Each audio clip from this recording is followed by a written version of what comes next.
દિયોદર લાખણી તાલુકાના ખેડૂતોનો પાણી માટે પ્રાંત કચેરી ખાતે દેખાવ કરવામાં આવ્યો। સુજલામ સુફલામ કેનાલમાંથી પાણી છોડવાની માંગને લઈ ખેડૂતોએ નારા લગાવ્યા। ઢોલ વગાડી સુજલામ સુફલામ કેનાલમાં પાણી ચાલુ કરવાની માંગ કરવામાં આવી છે। દિયોદર અને લાખણી તાલુકાના મોટા ભાગના ખેડૂતોએ પ્રાંત અધિકારીને આવેદનપત્ર પાઠવી રજૂઆત કરી છે। જ્યાં સુધી સરકાર પાણી નહીં છોડે ત્યાં સુધી ખેડૂતો પ્રાંત કચેરી ખાતે બેસી વિરોધ નોંધાવશે। ચાંગા પમ્પિંગથી સુજલામ સુફલામ કેનાલમાં પાણી છોડવાની માંગને લઈ ખેડૂતોએ દિયોદર પ્રાંત અધિકારીને આવેદનપત્ર પાઠવ્યું છે। ઉનાળાની શરૂઆતની સાથે જ સુજલામ સુફલામ કેનાલમાં પાણી બંધ કરી દેતા ખેડૂતોએ પાણી માટે રજૂઆત કરી છે। રિપોર્ટર જયંતિભાઈ પટેલ, બનાસકાંઠા।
નાયબ કલેક્ટર સાહેબશ્રીને આવેદનપત્ર આપ્યું છે। તમામ ખેડૂતોએ સાથે મળીને આપેલું છે। ચોગા પમ્પિંગ સ્ટેશન બંધ કર્યું છે, અમારી બાજરી બળેરી છે, એના અનુસંધાને અત્યારે અમે આવેલા છે। સાહેબશ્રીને રજૂઆત કરી છે, આવેદનપત્ર પણ ઉલ્લેખ કરેલો છે કે તાત્કાલિક ચોગા પમ્પિંગ સ્ટેશન ચાલુ કરી 5 કે 6 પંપ ચાલુ કરી અને તળાવમાં અને સુજલામ સુફલામાં પાણી નાખે એના માટે રજૂઆત કરી છે। સાહેબશ્રીને કીધું છે કે તાત્કાલિક અમને આનો જવાબ મળવો જોઈએ અને ચોગા પમ્પિંગ સ્ટેશન ચાલુ થવું જોઈએ। એની અંદર એવો પણ ઉલ્લેખ કર્યો છે કે અમારું ચોગા પમ્પિંગ તાત્કાલિક ચાલુ નહીં થાય તો અમારા ખેડૂતો નિર્ણય લેશે અને ચોગા પમ્પિંગ સ્ટેશને ધરણા કરશે અને આંદોલન કરશે।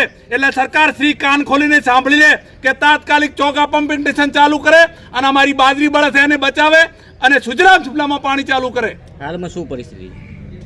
હાલમાં પરિસ્થિતિ શું છે? પાણી વગર બાજરી બળેરી છે। સરકારશ્રીએ જાહેરાત કરેલી હતી શિયાળાની અંદર, મુખ્યમંત્રી સાહેબ બોલ્યા હતા કે તમને પૂરતું પાણી મળી રહેશે। અમારા નેતા પણ બનાસકાંઠાના એવું બોલેલા છે કે તમને ઉનાળાનો તળાવમાં અને સુજલામ સુફલામાં પાણી મળી રહેશે। એના અનુસંધાને અમે બધે વાવેતર કરેલું છે। અત્યારે વાવેતર બળેલું છે।